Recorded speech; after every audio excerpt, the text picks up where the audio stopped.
এবারে আসি কিভাবে আমরা x = 60 ডিগ্রি কোণের সমান করে আরেকটা কোণ অঙ্কন করব। মানে তোমার যে কোনো একটা কোণ দেয়া আছে সেটা সমান এক্সাক্ট সমান করে তুমি আরেকটা কোণ আঁকতে চাচ্ছ। আচ্ছা, ২ ভাবে দেখাবো। ওকে? চলো আবার আমরা খাতায় ফেরত যাই। দেখো, মনে করি আমার এখানে একটা কোণ আঁকা আছে।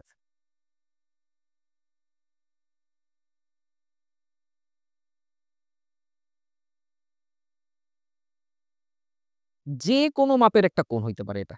আমি জানি না এটা কত ডিগ্রি কোণ। কিন্তু এই কোণটা যে আঁকা আছে এই কোণের সমান করে আমাকে একটা কোণ আঁকতে হবে। ২ ভাবে আঁকতে পারো। একটা হচ্ছে খুব আ চিটিংবাজি টাইপ খুব ফানি। ঠিক আছে? দেখো কিভাবে? সেটা হচ্ছে দেখো, আমি ১ম এ স্কেলটাকে এই নিচের রেখা সরাসরি ধরলাম। ধরার ফলে কি করলাম? আমি এখানে একটা দাগ দিলাম। এই পাশে একটা দাগ দিলাম। হইল? হইল? তার মানে কি এইটা আর এটা সমান্তরাল হইল। এবার আমি কি করলাম?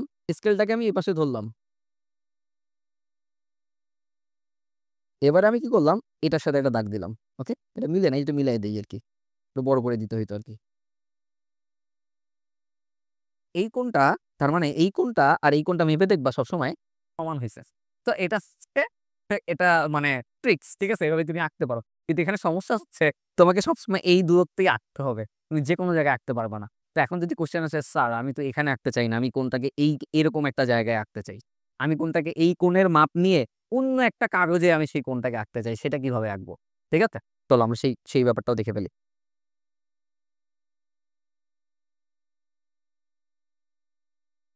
কিভাবে তুমি যেকোনো কোণের সমান করে অপর আরেকটা কোণ আঁকতে পারো। ওকে? আমি যেকোনো একটা কোণের মাপ নিচ্ছি। যেকোনো একটা কোণ।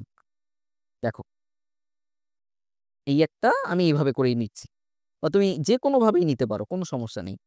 এই কোণের সমান করে আমি এখানে একটা কোণ আঁকবো। ঠিক আছে? আচ্ছা, ১ম এ যে কাজটা করতে হবে, ১ম এ হচ্ছে আমি যেখানে আঁকতে চাই সেখানে একটা দাগ দিয়ে নিব। মনে করি আমি এখানে আঁকতে চাই, তাহলে আমি এখানে একটা দাগ দিয়ে নিব। ঠিক আছে? আচ্ছা, এখানে একটা বিন্দু আছে। এই বিন্দুতে আমি সেই কোণটাকে আঁকবো। ঠিক আছে? ওকে। এখন তারপরে যে কাজটা করতে হবে, এই যে সেই কম্পাসের ব্যবহার করতে হবে। কম্পাসে আমি যেকোনো মাপের একটা পরিমাপ সেট করে নেব। সেট করে নিয়ে কি করব? এই যে এই বিন্দু আছে, এই বিন্দুতে কেন্দ্র করে একটা বৃত্তচাপ আঁকবো।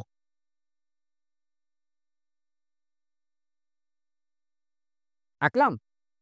এইখানে আমি যেই মাপে বৃত্তচাপটা এঁকেছি, এই বিন্দুকে কেন্দ্র করে ঠিক একই মাপে আমাকে বৃত্তচাপটা আঁকতে হবে। এটা কিন্তু অবশ্যই একই মাপে হইতে হবে।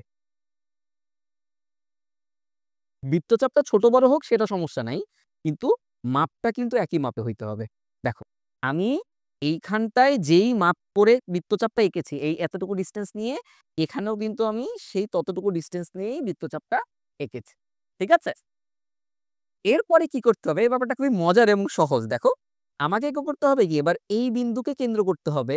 এই যে দেখো, দেখতে পাচ্ছ? এই বিন্দুকে কেন্দ্র করতে হবে। আবার ওই প্রান্তটা টেনে এখানে মিলাইয়া দিতে হবে। ঠিক আছে? এই যে দেখো, এখানে মিলায় দিতে হবে। যদি ছোট হয় তাহলে টেনে বড় করে দিব।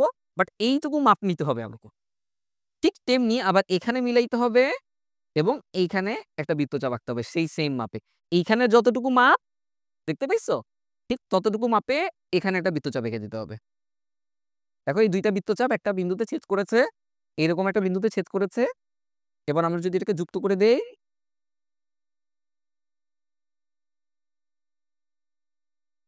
হয়ে গেল। এই কোণ আর এই কোণ সমান। কিভাবে সমান? তুমি চাঁদা দিয়ে মেপে লিখতে পারো। আসো দেখি এটা কত ডিগ্রি কোণ? এই যে দেখো, এইখানে মিলাইলাম, শূন্যতে মিলাইলাম। এটা দেখা যাচ্ছে ৬০ ডিগ্রির চেয়ে একটু কম আছে। হ্যাঁ? ৬০ ডিগ্রি, এই যে তোমার হয়তো ক্যামেরায় দেখা যাচ্ছে না। এটা 60 ডিগ্রি, তার চেয়ে একটু কম আছে। ওকে? তো অ এখানটায় দেখি এখানটা কত? এই যে এখানেও দেখো 60 ডিগ্রির চেয়ে একটু কম আছে, যেটা ক্যামেরায় দেখা যাচ্ছে না। তাহলে বুঝতে পারছি আমরা ২ টাই সমান কোণ আঁকছি। তো তুমি চাইলে কিন্তু ডিফারেন্ট মাপেও আঁকতে পারো। যেমন আমি যদি এরকম করে একটা কোণ আঁকতাম, যে এরকম করে নিয়ে এরকম। হুম? তো আমি বললাম যে এই কোণের সমান করে ওখানে একটা কোণ আঁকতে চাই। সেটাও পসিবল ছিল। কিভাবে চলো দেখে ফেলি। ১ম এ এরকম একটা দাগ দিয়ে নিব। তারপরে যেকোনো একটা ইচ্ছামত একটা মাপ নিব। তারপরে কি করব? একটা বৃত্তচাপ আঁকবো। যেই মাপ নিয়ে বৃত্তচাপটা এঁকেছি, এই বিন্দুকে কেন্দ্র করে ঠিক একই মাপ নিয়ে বৃত্তচাপটা আঁকতে হবে।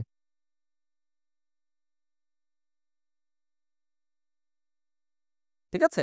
এবার কি করতে হবে? এই প্রান্ত ধরতে হবে আর ঠিক দেখো এখানে কিন্তু ওই প্রান্তে যায়নি। তো আমি এটাকে টেনে এটার মাপ নিয়ে নিচ্ছি, হ্যাঁ? ওকে। এই মাপে ঠিক এখান থেকেও নিতে হবে।